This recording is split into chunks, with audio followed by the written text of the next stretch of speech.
નમસ્કાર મિત્રો, આપ જોઈ રહ્યા છો બનાસ ગુરુવાણી અને હું છું આપની સાથે આલોક મિશ્રા।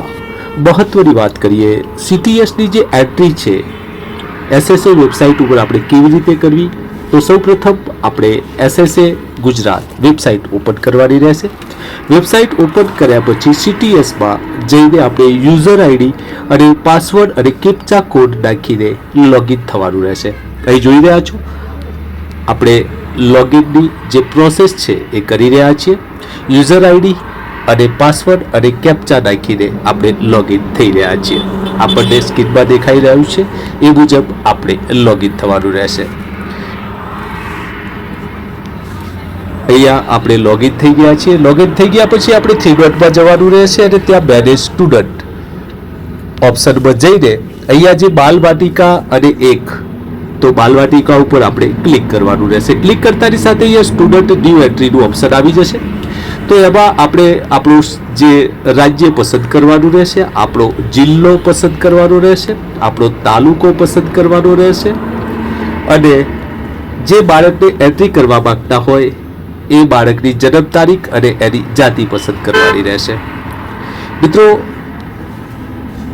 આ વિગતો પૂર્ણ કર્યા પછી જે આરોગ્ય વિભાગનું ટેકો સોફ્ટવેર છે એ સર્ચ કરીને આ બાળકનું નામ ઓટોમેટિક આવી જશે। જો આ જન્મ તારીખ નાખતાની સાથે એની જગ્યાએ જો બાળકનું બીજું નામ આવે છે તો આપણે જે બાળકને દાખલ કરી રહ્યા છીએ એ જ બાળકનું નામ આપણે એન્ટર કરવાનું રહેશે।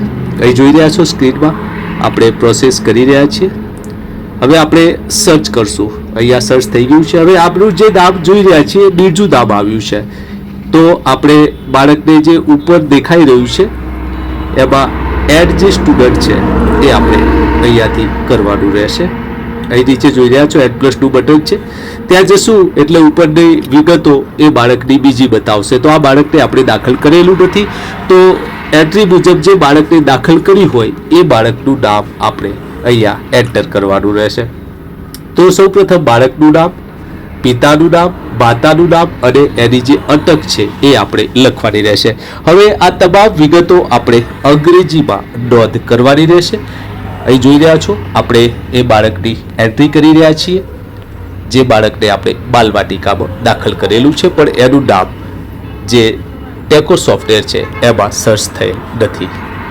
સૌપ્રથમ અહીંયા બાળકનું નામ આપણે એન્ટર કરવાનું રહેશે, એના પછી એના પિતાનું નામ લખવાનું રહેશે। આ તમામ જે વિગતો છે એ આપણે અંગ્રેજીમાં જ લખવાની રહેશે। મિત્રો,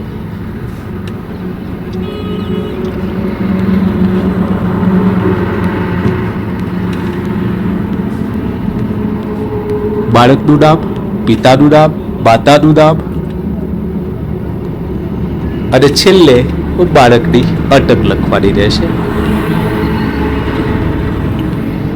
બાળકની અટક લખ્યા પછી એની જન્મ તારીખ ઓટોમેટિક આવી જશે અને જો બાળક દિવ્યાંગ હોય તો યસ કરવાનું રહેશે, ના હોય તો નો કરવાનું રહેશે અને નેક્સ્ટ બટન ઉપર આપણે જવાનું રહેશે।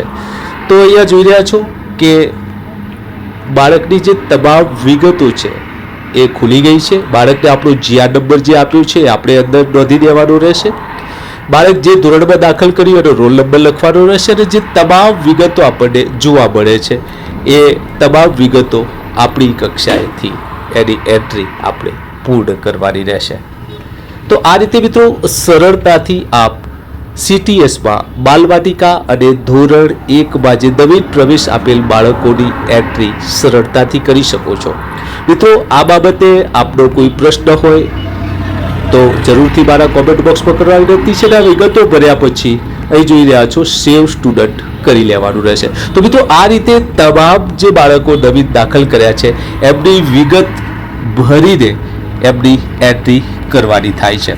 ફરીથી મિત્રો સમજી લેજો કે જે ટેકો સોફ્ટવેર છે એ માત્ર આપ સર્ચ કરશો અને એ બાળક હોય તો જ લેવાનું રહેશે, અન્યથા જે બીજું બાળક આપણે નામ લખ્યું હોય તો એની જ એન્ટ્રી આપણે કરવાની રહેશે। અને બીજું મિત્રો મહત્વની વાત આપણે જણાવી દઉં, આ બાળકની નામની જ્યારે આપ એન્ટ્રી કરો ત્યારે એના આધાર મુજબ હોવી આવશ્યક છે, કારણ કે આ બાળકના આપણે